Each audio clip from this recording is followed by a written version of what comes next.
So this is how to withdraw money on Ndax. Once you guys have Ndax opened up, in the bottom left, I want you to select on the wallet icon.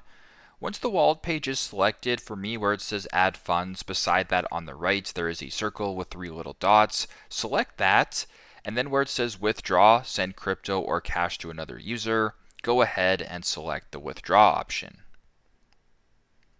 Once you have the option selected, you can then choose the asset that you want to withdraw. So you can withdraw crypto, you can withdraw, Canadian dollars. For this example, I would just do Canadian dollars.